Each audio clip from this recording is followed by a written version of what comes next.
Scientists get a lot of inspiration from nature. So I've done a previous video on the chemistry of spider webs, but what to think about the gliding flight of an albatross that is inspired the structure of a glider. Or think of bats and dolphins. They can navigate and find food using echolocation. So we have developed sensors that are based on their sonar system to make robots that can move around without hitting anything. But in this video I'm going to talk about one particular animal that you might have not heard of, and I definitely have not heard of it. So this is an aquatic salamander called the axolotl. So you might have heard that salamanders, some of them can regenerate their limbs. So this looks very futuristic, but the axolotl, which is found in Mexico, is even more special because it can't just generate its limbs, it can also generate part of the brain, the eyes and its gills. So the axolotl is unique because unlike us, it doesn't heal by scarring.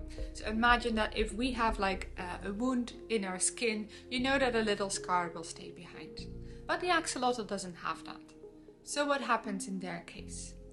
Well, you might have heard of stem cells, but if you remove, like for instance, like let's say a limb is removed from the axolotl, the cells there lose their identity.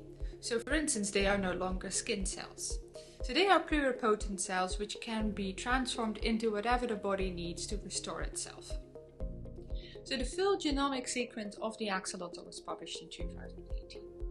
You would think that we could simply look at what genes are switched on and off and just look at the structure of the DNA to find out what the answer is to this regeneration.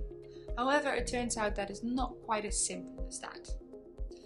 So what can we learn from this then?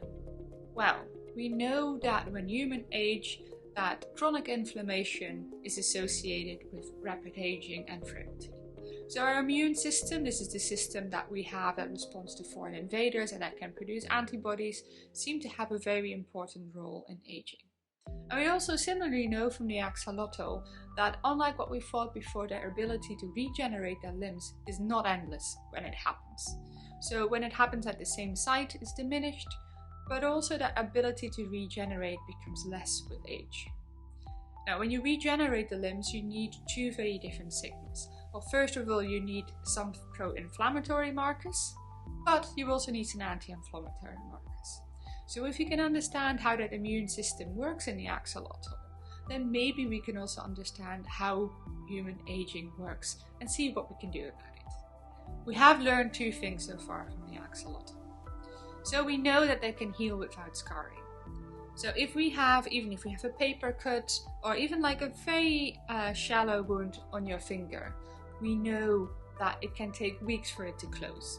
So it means that the epidermal cells will have to populate this and it takes a long time. In an axolotl, however, especially in juvenile axolotls, this happens even within hours. So that might be one of the clues what's going on. So here is the other way around. So when humans are injured, within a few hours you start expressing collagen.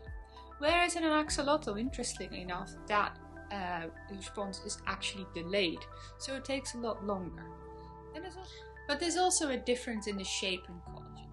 In humans it appears as thick linear bundles, whereas the axolotls have that unique ability to transform that collagen into something which looks like a basket weave structure. And that so happens to have the same structure as uninjured skin. So these two things, and maybe in addition to their genomic structure, would give us some insight into how they have these very unique abilities. So what can be the next big invention that comes from this? So as I mentioned before, it's not just about regenerating, but it's also about understanding the immune system. If we understand that a lot better, maybe we can start to reverse aging, we can see how we can suppress cancer, or other things that are related to inflammation.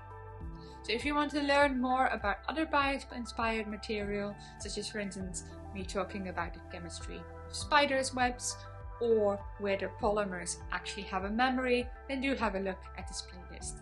Thanks for watching.